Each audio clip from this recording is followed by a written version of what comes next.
वैष्णवी हगवण्याच्या हुंडाबळी प्रकरणामध्ये हगवण्यांना मदत करणारे आयपीएस अधिकारी जालिंदर सुपेकर आता चांगलेच अडचणीत आलेत। सामाजिक कार्यकर्त्या अंजली दमानिया यांनी आता सुपेकर यांच्यावर अनेक आरोप केलेत।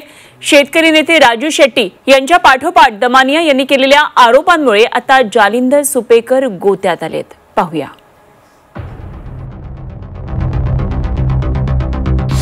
हगवण्याचा मामा, सोनेरी कारनामा। जालिंदर सुपेकर पीआय कडून घेत होते तोळाभर सोनं। दमानियांचे आयपीएस सुपेकरांवर गंभीर आरोप। वैष्णवी हगवणे मृत्यू प्रकरणात हगवणेंना मदत करणारे आयपीएस अधिकारी जालिंदर सुपेकर यांच्या अडचणी दिवसेंदिवस वाढत चालल्या। शेतकरी नेते राजू शेट्टी यांच्यानंतर आता सामाजिक कार्यकर्त्या अंजली दमानिया यांनी सुपेकरांवर आरोपांचा बॉम्ब फोडलाय। त्यामुळे जालिंदर सुपेकर मोठ्या गोत्यात आले। जालिंदर सुपेकर हे प्रत्येक पीआय कडून दिवाळीला 1 तोळा सोनं आणि पैसे घेत असल्याचा खळबळजनक आरोप अंजली दमानिया यांनी केलाय। सुपेकर हे प्रत्येक पोलीस स्टेशन मधून वसुली करायचे आणि त्यामुळे एका पीएसआयने आत्महत्याही केल्याचा आरोप दमानिया यांनी केलाय। की त्यांनी प्रत्येक एक दर ठरवलेला की कुठल्या पोलीस स्टेशनला तुम्हाला जर पोस्टिंग हवं असेल, पाटोद्याला हवं असेल तर त्याचे 9 लाख रुपये, अमुक ठिकाणी हवं असेल तर 7.5 लाख रुपये, जळगाव सिटीमध्ये हवं असेल तर 6 लाख रुपये, असे सगळ्या गोष्टीचे दर ठरलेले होते। आणि एवढंच नाही तर दर दिवाळीला 1 तोळा सोनं ते प्रत्येक पीएसआय कडनं घ्यायचे। त्याच्याबरोबर काहींकडनं जे ज्युनियर ऑफिसर्स असायचे कोणाकडनं 10,000 कोणाकडनं 25,000 असे घ्यायचे। तर जालिंदर सुपेकर हे कैद्यांकडेही पैशांची मागणी करत होते। सुपेकरांनी एका कैद्याकडे 500 कोटींची मागणी केल्याचाही सुपेकरांवर आरोप आहे आणि पैसे न दिल्यास जेलमध्ये सडत ठेवण्याची धमकी त्या कैद्याला दिल्याचा आरोप दमानिया यांनी केलाय। मोठे सावकार होते जे पुण्यातले होते, पुण्याच्या येरवडा जेलमध्ये होते।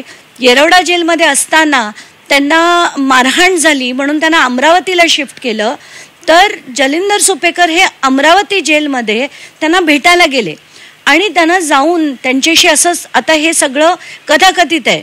तर मला तसं सांगण्यात आलंय की ते जेलमध्ये जाऊन त्यांना पहिलं सांगितलं की तुमची संपत्ती जी आहे ती 1,500 कोटीची आहे, त्यापैकी 500-550 कोटी जर तुम्ही मला दिलेत तरच तुम्ही जेलमधनं बाहेर येऊ शकाल, नाहीतर तुम्ही सडत इथेच पडाल। आयपीएस जालिंदर सुपेकर यांच्यावर आतापर्यंत अनेक आरोप करण्यात आले। शेतकरी नेते राजू शेट्टी यांच्यानंतर अंजली दमानिया यांनीही सुपेकरांवर अनेक आरोप केले।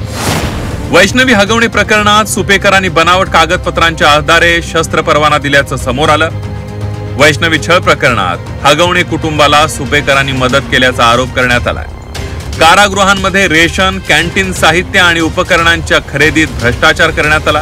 कैद्यांच्या दिवाळी फराळात सुपेकरांनी मोठा भ्रष्टाचार केल्याचा आरोप करण्यात आलाय। सुपेकर पीआय कडून 1 तोळा सोनं आणि पैसे घ्यायचे। कैद्याकडे 500 कोटींची मागणी केल्याचाही सुपेकरांवर आरोप आहे। पोलीस अधिकाऱ्यांच्या बदल्या करण्यासाठी लाखो रुपये ते पोलिसांकडून उकळत होते। तर जालिंदर सुपेकरांच्या त्रासाला कंटाळून एका पीएसआयनं आत्महत्या केल्याचा आरोपही करण्यात आलाय। असे एक ना अनेक आरोप जालिंदर सुपेकर यांच्यावर आतापर्यंत करण्यात आले। त्यामुळे जालिंदर सुपेकर यांच्या अडचणी दिवसेंदिवस वाढताना दिसतात। आता या प्रकरणात अंजली दमानिया मुख्यमंत्री देवेंद्र फडणवीसांना पत्र लिहिणार आहेत। यावर मुख्यमंत्री काय कारवाईचा बडगा उगारतात ते पाहणं महत्त्वाचं ठरणार आहे। मनोज कुलकर्णी, झी 24 तास, मुंबई।